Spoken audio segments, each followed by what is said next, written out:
Bienvenidos a esta edición especial de Entre Líneas, la persona detrás del personaje. Y hoy, una personalidad descollante, el doctor Ricardo Guillermo Leconte, hablando íntimamente con nosotros de todos los temas de actualidad.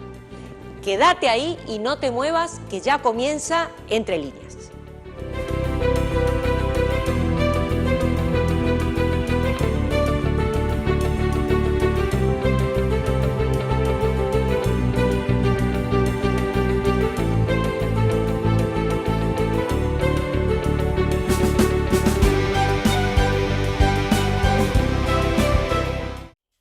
Nació un 23 de octubre de 1932. Es abogado, político, ejerció el gobierno de la provincia de Corrientes entre 1987 y 1991. Sus padres fueron Pedro José Leconte Reina y Sara Cecilia Mantilla Márquez. Está casado con María Teresa Mendiondo. Tiene 8 hijos y 20 nietos. Los estudios primarios lo hizo en el Colegio Salesiano y los terminó en la Escuela Regional José Manuel Estrada. La secundaria en el Colegio Nacional San Martín. Estudió abogacía en la Facultad de Derecho de la Universidad Nacional del Litoral en Santa Fe. Fue diputado provincial entre 1958 y 1960. Durante el gobierno de Díaz Colodrero fue ministro de Obras Públicas. Intendente de la ciudad de Corrientes entre 1981 y 1983. En este año, con el regreso de la democracia, fue electo senador nacional, ocupando la vicepresidencia segunda durante 2 periodos. Luego de ser elegido gobernador, fue diputado nacional en 1991 hasta 1995. Publicó varios libros, pero el primero que se destaca fue Más de 60 años con un ideal y compromiso. Con un ideal y compromiso que lo lleva hasta el día de hoy. Estamos hablando del doctor, ex gobernador de la provincia, mandato cumplido, Ricardo Guillermo Leconte Mantilla. ¿Cómo está, doctor? Bien, muy bien, encantado de dialogar con usted. Bueno. La hija de un gran amigo que fue mi maestro, así practicante en 5º grado. Así es. Salvador Miqueri. Así es. Muchas gracias, doctor. Muchas gracias por recibirnos. Muchas gracias por recordarlo. Y bueno, vamos a empezar a recorrer un poquito su vida en este escaso tiempo que vamos a tener, recordando cómo fue su infancia, cuántos hermanos eran, cómo eran sus padres, qué enseñanza le dejaron, que les quedó marcada a fuego hasta el día de hoy y que transmitió también a sus hijos y a sus nietos. Sí, yo vengo de una familia sólida, donde los padres enseñaban con el ejemplo y el consejo claro de todos los días. Fíjese, mi padre tenía 8 hermanos y mi abuelo murió en 1907. Él con esfuerzo se recibió de maestro y necesitaba trabajar. Fue a trabajar al Chaco, a Las Palmas. Y en esa época habían terminado las luchas entre los indios y el ejército y se había pacificado. Y como el indio no iba a la escuela, se creó el Consejo Nacional de Educación, creó las escuelas ambulantes. Como el indio no iba a la escuela, la escuela iba al indio. Y donde estaba la toldería que era ambulante, iba al monte, iba a la cosecha de caña de azúcar. Una carpa era la escuela y otra carpa la casa del maestro. Una casa con un pizarrón y bancos y un catre, una fiambrera, un winchite, un perro y un caballo, la casa del maestro. Así vivió mi padre en el monte 4 años. Entonces, tuve el ejemplo de él. Le voy a facilitar un folleto que recogimos las memorias que escribía mi padre. Dijo, un honor. Siempre fui un optimista y estuve contento con lo que hacía. Entonces esos ejemplos se transmiten. Claro. La lucha y la acción no molestan, sino apasionan. Uno tiene que aceptar el desafío de la vida con optimismo y con sentido del humor y fidelidad a los valores en lo que cree. Uh-huh. Y eso me transmitieron mis padres, mi madre también una gran fe religiosa, más mi formación en los salesianos. Han gravitado. Éramos 3 hermanos, mi hermana Margarita de Luque, que vive acá al lado, y un hermano menor que compañera falleció. de colegio de mi madre. Ah, bueno. Maguita, compañera de colegio de mi madre, siempre muy amorosa. Sí, ella siempre recuerda eso. Sí. Y un hermano menor que falleció hace unos 12 años. Así es. Así que, bueno, esa es mi referencia inicial. ¿Y cómo eran entre los hermanos? Por ahí eran terribles, jugaban. No, pero discutían como toda, como todo niño. Es que obvio. Pero yo les digo, después de los 12 o 13 años nunca me peleé con mis hermanos. Claro, cuando uno ya madura empieza a ver de otra forma, ¿no? Sí. Bueno, doctor, usted eligió la carrera de abogacía y fue a estudiar a Santa Fe. ¿Qué lo llevó a estudiar abogacía? ¿Ya ese llamadito, el bichito de la política o qué fue? A ver, cuénteme. Sí, el amor a la libertad, a la democracia, a mí me interesaban los temas políticos desde muy joven y entonces me interesó la abogacía. Por eso fui a estudiar a Santa Fe. Uh-huh. ¿Y cómo fue esa vida en Santa Fe? ¿Se adaptó rápidamente? Porque si bien es una provincia también antigua, Santa Fe, y una ciudad antigua, como nosotros, digamos, salió de su entorno, ¿no? Y tuvo que ir de muy joven a estudiar. Siempre en esa época, para los estudiantes universitarios, un factor que nos impactaba era el desarraigo. Exacto. Porque acá en Corrientes solo había la facultad de veterinaria y agronomía, y entonces teníamos que ir a Rosario, Santa Fe, Buenos Aires, La Plata y Córdoba, muy pocos a Tucumán. Yo fui a vivir con un hermano de mi padre que vivía allí y eso me dio mucha calidez. Contención. Y contención. Pero yo fui a estudiar. Fíjese, cuando yo estaba en la escuela primaria, en los salesianos, era el mejor alumno, siempre estuve entre los buenos. En el Colegio Nacional, ahí me dediqué al deporte, empecé la política, época de travesuras y hermandad con los compañeros. Pero cuando fui a Santa Fe, yo dije, acá dependo de yo mismo. Claro. Si estudio, voy a prosperar y si no, voy a vegetar toda la vida.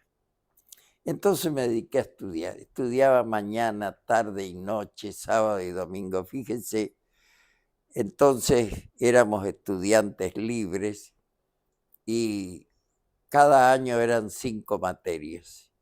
Yo mi primer materia rendí el 2 de abril y mi quinta materia el 18 de junio. Hice el ¡Wow! primer año en 2 meses y medio, 3 con nota y 2 con aprobado. Entonces dije, puedo. Puede. Y me gustaba estudiar Ujú. y entender el derecho y el afán de justicia y la defensa de la libertad y las formas de convivencia pacífica.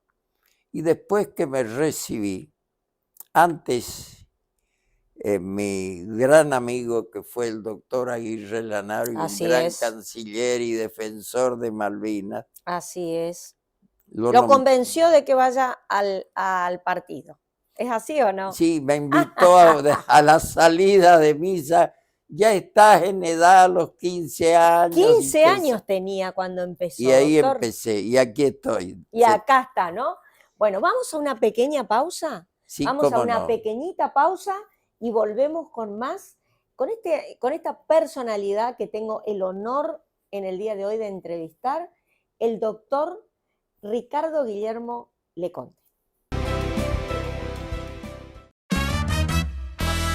Desayuno, almuerzo y cena, un full shop y resto bar, combustibles, lubricantes, atención preferencial, energía positiva, todo eso y mucho más. Pacheco lo acompaña.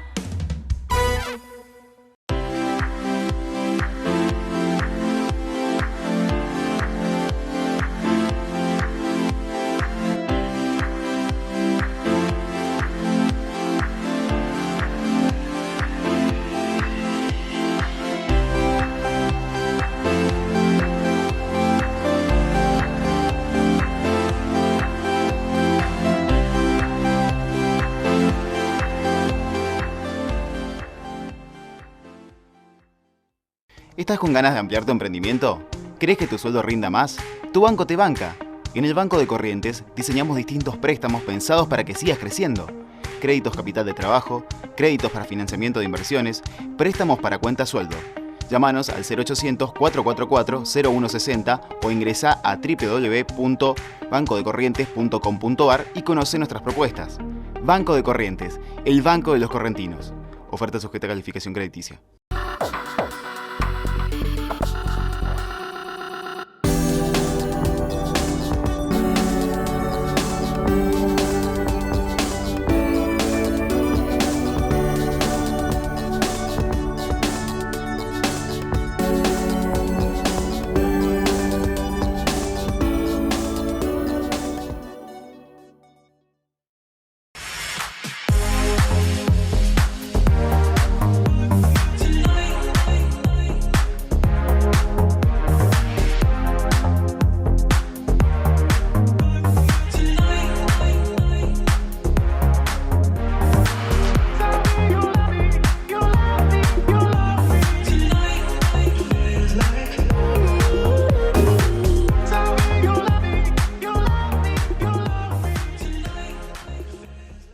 Vinoteca La Bodega, cepas y sabores, bebidas, artículos regionales, delicatessen, todo para el asador y mucho más. Aceptamos todos los medios de pago. Vinoteca La Bodega, cepas y sabores. Seguinos en las redes y entérate de nuestras promos. Te esperamos en Santa Fe, esquina Belgrano, Irigoyen 1735 y en Centenario Shopping Corrientes.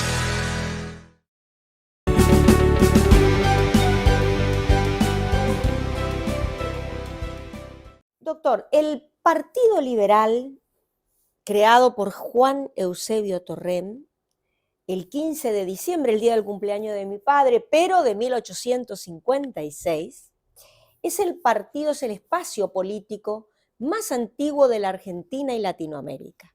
Y es el segundo partido más antiguo de América, después del Partido Demócrata de los Estados Unidos. Así es. Usted se inició en ese Partido Liberal.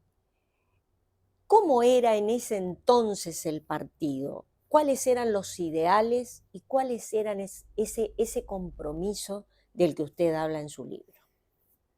Mire, el Partido Liberal se creó en 1856, encabezado por Juan Eusebio Torrent y un grupo de jóvenes de entonces por reacción al gobierno de Juan Pujol, que fue un gran gobernador, Sí, pero quiso reelegirse por tercera vez así y fue. estaba haciendo fraude para consagrarse. Y eso provocó la reacción de los jóvenes que sacaron una declaración y a partir de ahí formaron el partido. Mire, cuando yo me inicié en diciembre del 47, estaba el peronismo en su esplendor. En su apogeo. Sí, yo digo que a nosotros los males nos vienen del auge del populismo que inició Perón aplicando la experiencia del fascismo de Mussolini. Perón fue agregado militar cuando estaba en esplendor Mussolini y eso aplicó el manejo de la organización gremial, las restricciones a los opositores, las restricciones a la libertad de prensa. El que está conmigo defiende la patria, el que está en contra Es mi vende enemigo. patria, etc. En ese ambiente yo empecé. Fíjese la experiencia de ese tiempo, para que vea mi devoción por la libertad y la Sí, democracia en la no que me cabe creo. duda. En el 46 el peronismo ganó en todo el país, Sí, menos en Córdoba, creo que San Juan y Corrientes, pero la única provincia que podía consagrar un gobierno opositor era Corrientes. Y en la legislatura, liberales y autonomistas eligieron senadores a Mariano Gómez y Luis Bobbio, autonomista. Los dos únicos senadores no peronistas del país. Nunca lo dejaron jurar.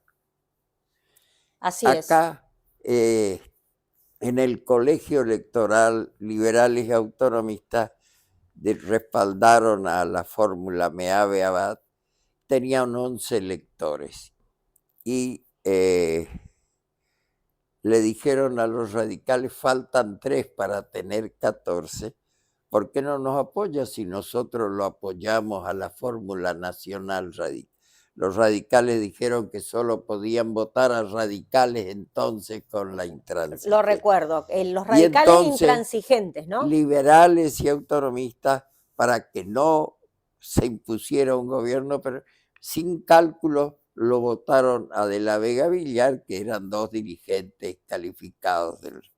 Al año intervinieron la provincia. Así es. En ese clima yo me inicié. Fíjese usted, ¿no? De Y tanta con represión, figuras ¿no? como Ernesto, Raimundo Meave, Mariano Gómez, el doctor Ortiz y otra figura, Aguirre Lanari, que era un líder joven de 20 y tantos años, que había sido líder estudiantil en Buenos Aires. En ese ambiente yo me inicié para que vea mi fe en los valores de ese partido que a mí me han transmitido. Su fe en la libertad, sobre todo. Sí. Su fe en la libertad. Fíjese que en el año 49 un grupo de jóvenes que éramos Acebal, Valenzuela, Ricardo Meave, el que después fue arquitecto Porta y otros amigos, publicamos el periódico Libertad, que teníamos que mandar bajo sobre, y si mandaba descubierto la policía secuestraba y rompía. Y ahí escribía Aguirre Lanari, yo era uno de los codirectores. O sea, en toda esa época luchábamos y nos organizábamos nosotros. Después, cuando me recibí de abogado en el 57, vine, fui electo presidente de la juventud, me tocó, fui diputado y todo lo que usted mencionaba. Pero siempre me apasionó la política. Pero a usted le apasionaba más la militancia que los cargos, me parece. Sí. Es decir, hacer la política, ¿no? Fíjense que hay algo que tenemos que valorar. La política es una vocación apasionante. La pasión es servir a los demás. aceptar los desafíos de su tiempo, contemplar los problemas de la gente y buscar caminos de solución. Hoy estamos en una crisis de dirigencia porque los partidos están con crisis de dirigencia, no son herramientas de discusión de problemas, de propuestas de soluciones, son pugnas por ocupar cargos públicos y a veces se ocupan y no se hace nada. Y hay un divorcio entre la dirigencia y el pueblo. La escasa votación que tuvimos incluso en Corrientes y en otras provincias demuestra que la gente se abstiene o vota en blanco o hace voto nulo casi la mitad de la población. Quiere decir que la dirigencia no tiene mensaje ni propuesta, ni apareciera trabajando a favor de la gente. Eso hay que reivindicar porque la acción política es muy digna. A mí nunca me enloquecieron los cargos, me interesa la acción. Exactamente. Para llegar al poder y hacer cosas que si no tuviera poder no podría hacer. Totalmente. Fíjese, cuando yo era un joven diputado a los 25 años, yo fui autor de la aplicación de el primer estatuto del docente, Sí. que le encomendamos a un gran educador de Cacatí, Antonio Piñeiro. Enrique Antonio Piñeiro. Sí. Una personalidad Compañero que hemos entrevistado. de maestro de mi padre. Sí. Después la donación del terreno al Club Huracán, al Club Juventus. Así es. Mi padre fue fundador del Club Huracán. El Club Juventus, presenté el proyecto para darle, que me pidieron un grupo de amigos que ninguno me había votado. Como yo con mucho esfuerzo consagré la donación, me dijeron hace 65 años que el Club Juventus me iba a hacer un asado. Se murieron los amigos. Después le dije a expresidente, y el asado, hasta ahora estoy esperando. Y ahora va a esperar más porque con el precio de la carne, ¿vio? Ya directamente no se puede hacer asado, pero qué que hagan el esfuerzo, valía la pena lo que yo les di. Por supuesto que sí, hay que hacer el esfuerzo. El Club Huracán, acá un llamadito de atención. Juventus, perdón, no. A Huracán no me debe nada, porque ¿no? yo soy de Huracán. Ah, bueno, no le debe nada a Huracán porque él es de Huracán. Pero ojo, el Juventus ya se pone a hacer el asado, ¿eh? Vamos a una segunda pausa y ya volvemos con más, con esta personalidad que realmente es un placer entrevistar, el doctor Ricardo Guillermo Leconte.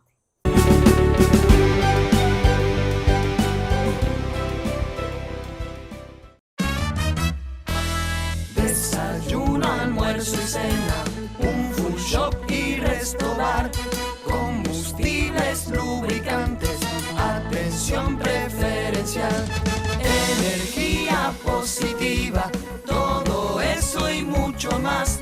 Pacheco lo acompaña.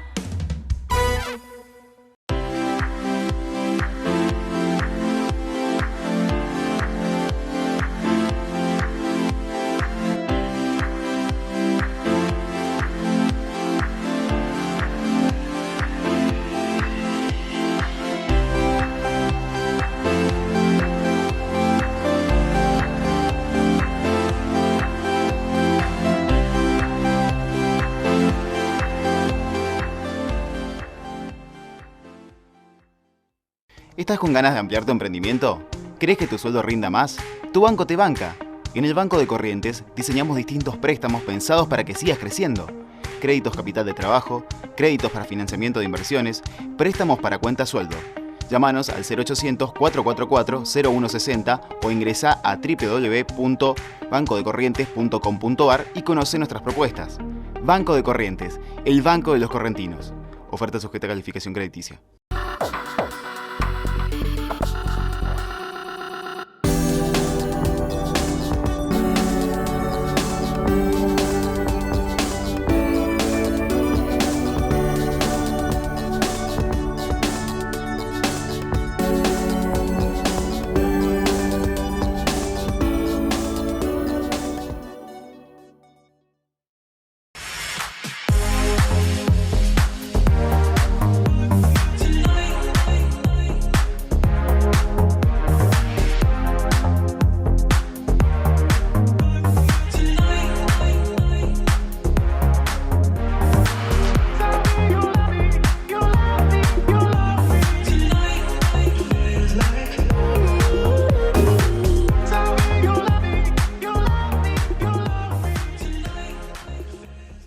Vinoteca La Bodega, cepas y sabores, bebidas, artículos regionales, delicatessen, todo para el asador y mucho más. Aceptamos todos los medios de pago. Vinoteca La Bodega, cepas y sabores. Seguinos en las redes y entérate de nuestras promos. Te esperamos en Santa Fe, esquina Belgrano, Irigoyen 1735 y en Centenario Shopping Corrientes.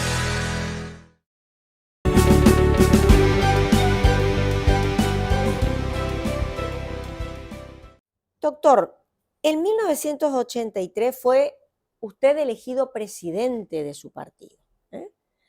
Y el cargo que ejerció durante 13 años, de 1983 a 1993, los primeros 10, y después del 2002 al 2005. ¿Qué le dejó conducir el Partido Liberal cuando realmente estamos hablando de consenso?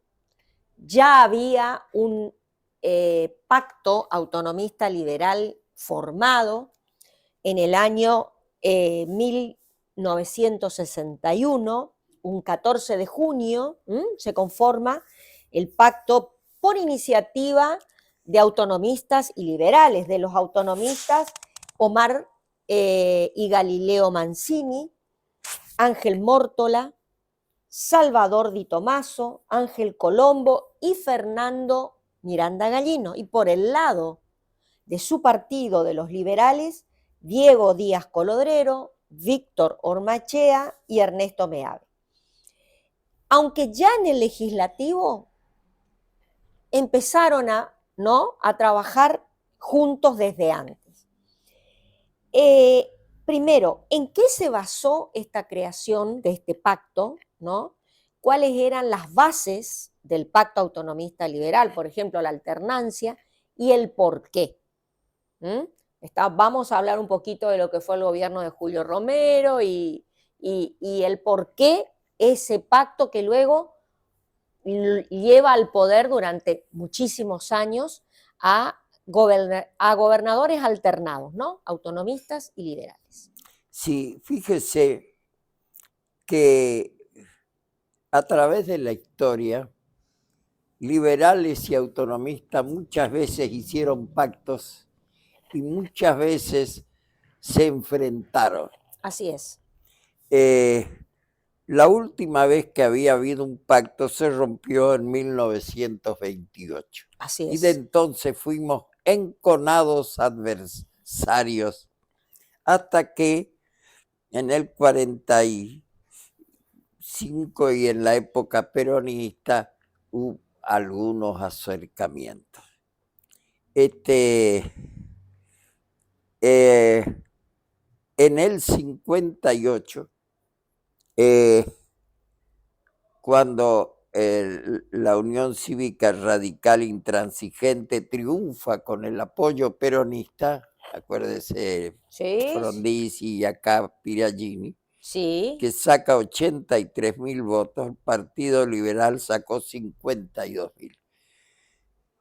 Y el Partido Autonomista alrededor de 40. De él dependía en el colegio electoral. Y apoyó a la Unión Cívica Radical Intransigente. Apoyó. Pero no le dieron participación. Y se fue enfriando esa relación. Así es. Y se dieron cuenta liberales y autonomistas que uniendo fuerza se podía lograr. Y entonces se hizo el pacto con el objetivo de dar suficiente mayoría popular a un proyecto en favor de Corrientes y la República. Y fíjese que... Con una visión federal, ¿no es cierto? ¿Cómo? Con una visión federal. Con una visión federal y con valores comunes. En la elección, el gobierno de Piragini fue muy cuestionado en los 2 primeros años y en los 2 siguientes, con el apoyo de Frondizi y funcionarios que venían de Buenos Aires, hizo muchas obras, o sea que tenía un prestigio grande. En la elección, el pacto le gana 124.000 a 83.000. Me acuerdo. Abrumadora. Me acuerdo no Eso. porque lo haya vivido, sino porque lo leí. Sí, se consagra Meave di Tommaso, pero cae Frondizi, se interviene en la provincia.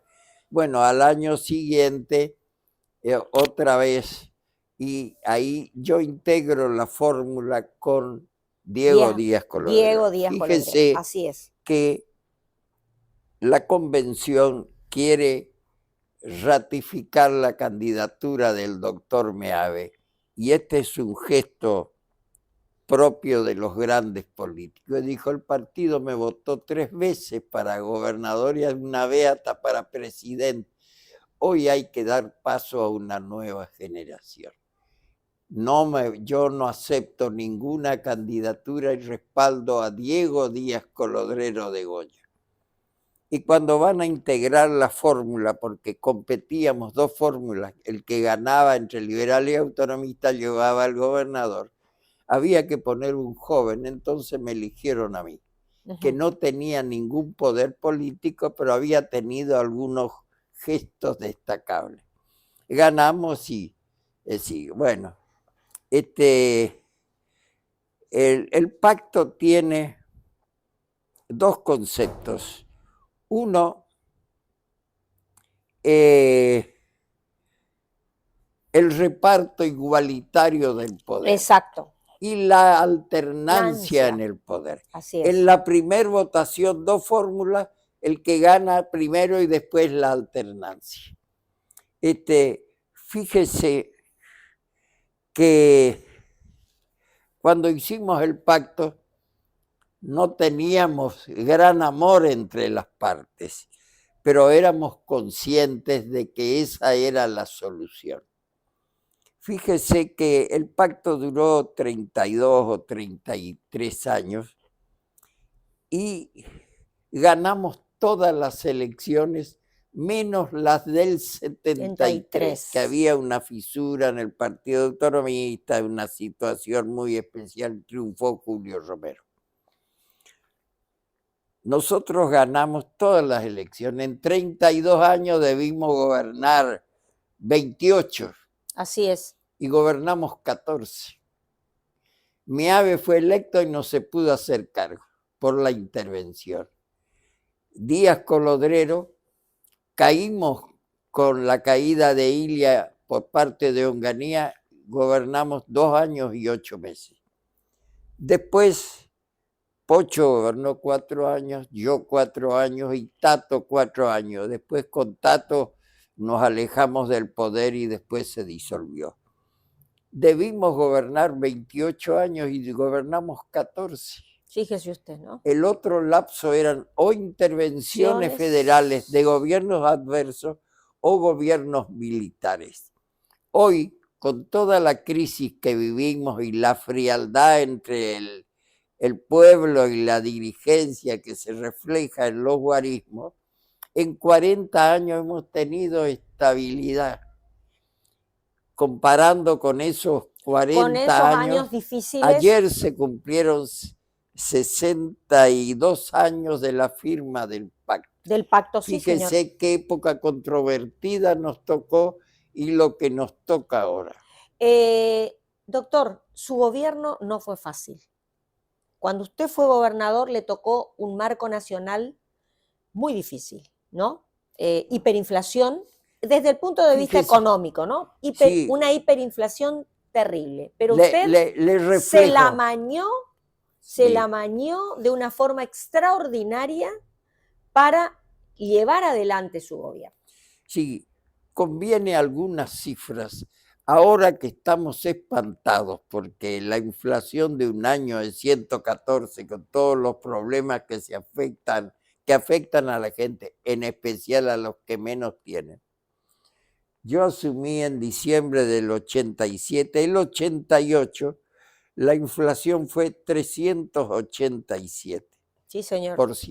Sí, señor. En el 89, 3.214. Así es, época de Alfonsín. En el 90 fue 2.200 y moneda, y en el 91, mi último año de gobierno, fue 84.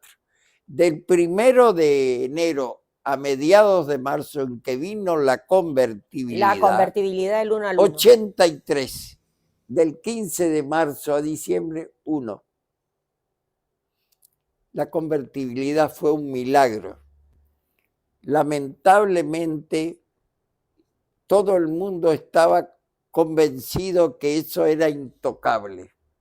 Y entonces no podíamos estar en el mismo nivel peso-dólar. Al cabo de 8 o 9 años, eso era un estancamiento. Si era un hubiéramos estancamiento. sido más realistas y todos los años devaluamos 2 o 3 o 1, lo que era la inflación, teníamos estabilidad hasta hoy. Como nadie quería tocar ese milagro, un día explotó y de entonces empezaron otros 2001 calvarios. Empezamos con otro calvario, el del Así 2000 es. en realidad, con otro Así calvario es. y con varios Así problemas. es. Pero usted en su gobierno tenía ayuda, tuvo ayuda de Córdoba, ¿no? Para pagar los sueldos y usted le dio la coparticipación y ellos le adelantaban para que usted pueda, o Sí, sea, se yo- la ingenió, hizo una ingeniería Sí, a sí, nivel sí. económico para poder Sí, llevar la realmente. provincia, ¿no? Fíjense que tenía un promedio de recursos entonces, en los 4 años, de alrededor de 300 millones, suponiendo que fueran 300 millones De ahora. son 150.000 millones, hoy el presupuesto creo que es 600 o más. Ah, sí. Y no nos alcanzaba la plata. Por supuesto, y Entonces, se le licuaba Yo tenía rápidamente. una gran relación con el gobernador de Córdoba, Durañona. Angeló Radical, Sí. y el Banco de Córdoba me prestaba plata. Yo, el día 5 así, yo pagaba sueldo y le cedía toda la coparticipación nacional al banco hasta que cancelaba la deuda al 22, 23. Ahí tenía coparticipación hasta el 4 y ahí fuimos. Además, Era una ingeniería que tuvo que hacer para enfrentar, ¿no? Aparte una fíjense, ley de coparticipación muy desfavorable en ese momento. el subsecretario de Hacienda era un chaqueño. Como habíamos tenido inundaciones que afectaron al Chaco y a Formosa, no a Corrientes, la nación le había dado fondos adicionales. Cuando resuelven sancionar la coparticipación, resuelven mantener los recursos. Entonces el Chaco, que era igual o menos que Corrientes, tenía un 20 o un 30% más que Corrientes.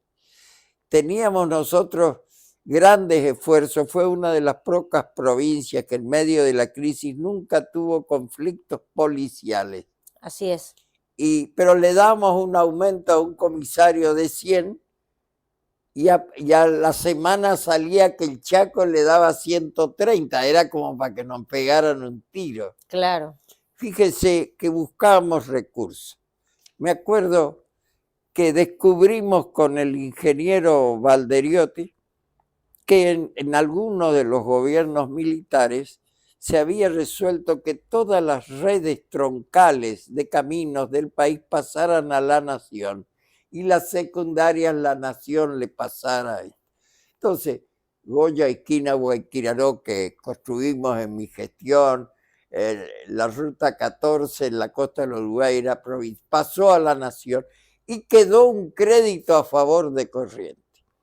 Eso conseguimos en el gobierno de Alfonsín y con eso hicimos la avenida Independencia, que no nos costó un peso. Tuvimos que hacer incluso un río subterráneo porque se inundaba, que sale al lado de la antena de Canal 13. Así es. Ahí van a ver que hay un tubo. Hay un tubo. Sí, bueno, sí. eso no nos costó un peso y como nos sobraba plata, terminamos y pagamos la obra Loreto, San Miguel, la Ruta 12. Así es. Y hicimos otras obras. Es decir, nos rebuscaban.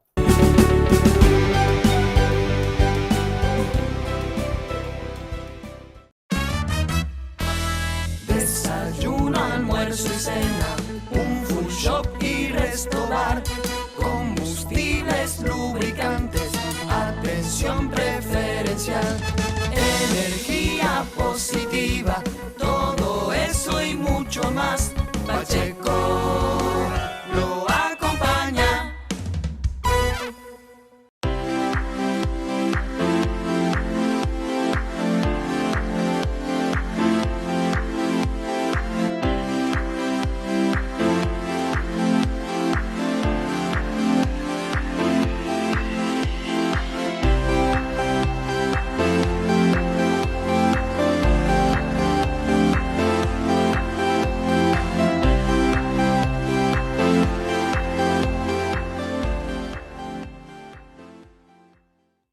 ¿Estás con ganas de ampliar tu emprendimiento? ¿Crees que tu sueldo rinda más? Tu banco te banca. En el Banco de Corrientes diseñamos distintos préstamos pensados para que sigas creciendo. Créditos capital de trabajo, créditos para financiamiento de inversiones, préstamos para cuenta sueldo. Llámanos al 0800-444-0160 o ingresa a www.bancodecorrientes.com.ar y conoce nuestras propuestas. Banco de Corrientes, el banco de los correntinos. Oferta sujeta a calificación crediticia.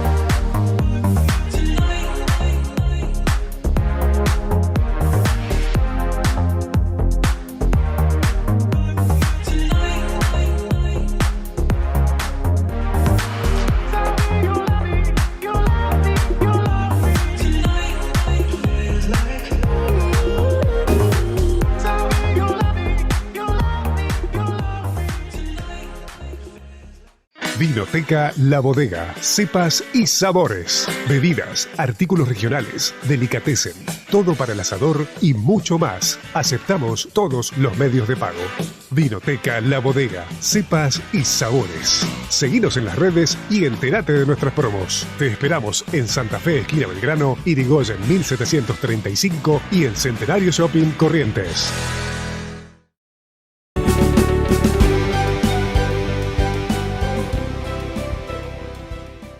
Doctor, vamos al último bloque y son preguntas ya de actualidad, digamos. ¿Usted estuvo de acuerdo cuando el Partido Liberal decide aliarse con el kirchnerismo para estar en la municipalidad? Jamás. Eso nos marginó a muchos liberales que defendíamos los valores históricos del partido. Y eso llevó a una decadencia partidaria que hasta ahora estamos sufriendo. Su hijo milita, ¿no? Caíto Sí, está sí. dentro del Partido Liberal. Usted lo ve yo lo veo formado a su imagen y semejanza, ¿no? Con las ideas muy claras. Está formado en la filosofía histórica del Así partido. es, porque bueno, nos invitó a una conferencia que hace que, bueno, que creo que va a ser muy interesante la presentación al libro mañana. De un libro, sí. ¿Cuáles serían sus ideas para esta Argentina tan controvertida, desde el punto de vista político, desde el punto de vista económico y desde el punto de vista de la seguridad? Mire, yo creo que estamos asistiendo al agotamiento de ese populismo que marginó al país del mundo. Leía el otro día estadísticas serias internacionales. Fíjense que con el comienzo de Perón el país se aisló justo después del final de la guerra, cuando el mundo reaccionó económicamente. El gobierno de entonces era favorable a los alemanes y frío con los aliados. Leía en la estadística que al terminar la guerra, los países del mundo crecieron económicamente 560 veces, incluso los países derrotados, Alemania, Italia y Japón.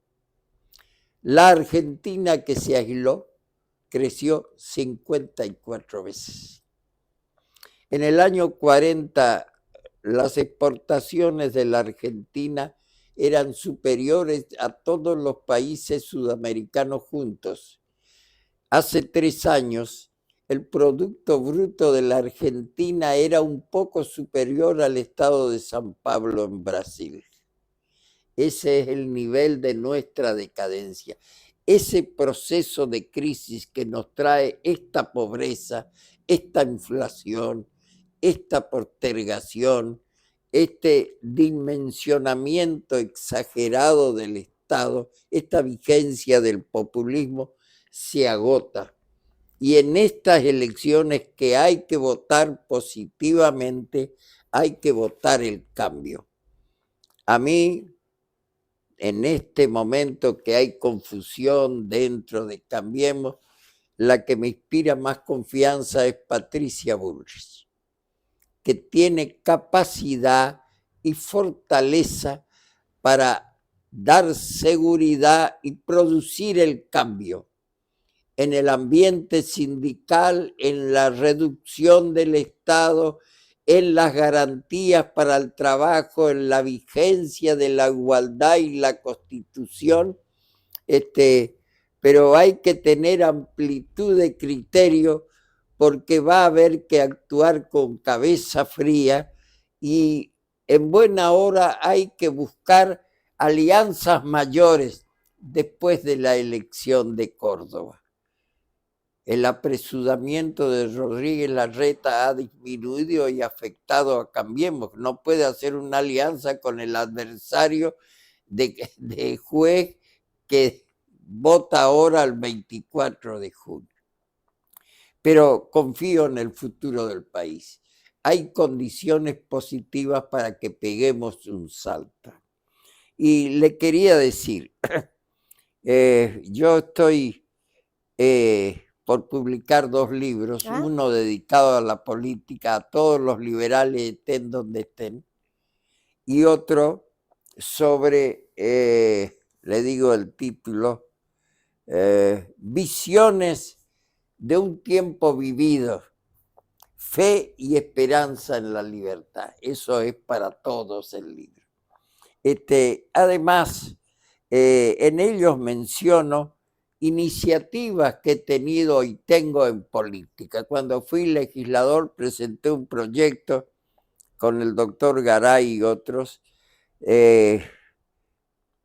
contra la corrupción de funcionarios. Quien está en la función pública al entrar debe tener una declaración jurada de bienes y al salir, si no puede acreditar cómo creció su patrimonio, debe ser sancionado. Además, otros proyectos sobre Alconafta, y ahora acá para Corrientes, lo que propiciamos en la Costanera Norte, que ganando terrenos al río se autofinancia. Lo mismo, el segundo puente debe ser ferroautomotor. Con el crecimiento de China, la India, Australia, el futuro está en el Pacífico. El siglo XX fue el Atlántico. El único cruce es el canal de Panamá. Yo fui a visitarlo para ver la experiencia. Solo 34 barcos cruzan en un sentido u otro diariamente. Entonces, todas las conexiones ferroviarias y de automotores entre ambos océanos son fundamentales. La más importante de Buenos Aires, Valparaíso, pero acá tenemos en el sur del Brasil un ferrocarril de trocha angosta, el Belgrano del Chaco a Chile también y en Chile también. En Corrientes, de Casero de Paso de los Libres a Corrientes, tenemos trocha media. Hay que reconstruir eso y hacer ferroautomotor para que la conexión más importante de la zona pase por acá. Donde la conexión es importante, hay crecimiento económico, flete más barato, reactivación económica. Es una bandera que tenemos que levantar todos los correntinos en ese sentido. Totalmente de acuerdo. Eso habían acordado Tato Romero y Rosas del Chaco, y quien dio marcha atrás es Capitanich, que entre otros errores, y tiene un drama en el Chaco por el régimen que él impone, él fue el sostenedor de que debe ser solo automotor. Para eso tenemos que luchar. Y también hay algo muy importante por lo que hay que incentivar el transporte ferroviario, y es porque así terminamos con el sindicalismo, que hace que un paro pare el país y pare la economía. Entonces, si tenemos diversas formas de transporte, ya no van a tener la hegemonía que tiene hoy el sindicalismo y la UTA, ¿no? Pero además, fíjese, si un flete de camión vale 100, el de ferrocarril vale 42 y por agua 18. Totalmente de acuerdo. Mire, Doctor, otra iniciativa, nosotros aprovechando el éxito del Instituto de Cardiología que empezó Pocho y yo completé e inauguré, sí, manejado por una fundación, tenemos un proyecto de ley para que los grandes hospitales sean manejados por fundaciones. Totalmente. Entonces da acceso a la gente que ad honorem trabaja con sensibilidad para hacer cosas efectivas y mejorar la salud. Y autonomía también, y autonomía. Sí, total. Y autonomía. En fin, le he dado a título de ejemplos algunas cosas. Creo que el político debe tener iniciativa y dar respaldo a los reclamos de la gente. Así es. Doctor, ¿cómo le gustaría que lo recuerde? Esta es la última pregunta. Como un hombre honesto, comprometido con las cosas de su tiempo y fiel a valores en los que cree. Muchísimas gracias, doctor. Ricardo Guillermo Leconte, ex gobernador de la provincia, un orgullo para mí haberlo entrevistado. Bueno, muchas gracias. Me permite acá en esta especie de confesión con la hija de mi maestro, que me permite estar en contacto con la opinión pública. Por favor, los agradecidos somos nosotros. Y hemos llegado al final de este programa, con esta persona que creo que ya se convirtió en una personalidad e ingresó en los anales de nuestra historia. Nos vemos en la próxima edición. Muchas gracias.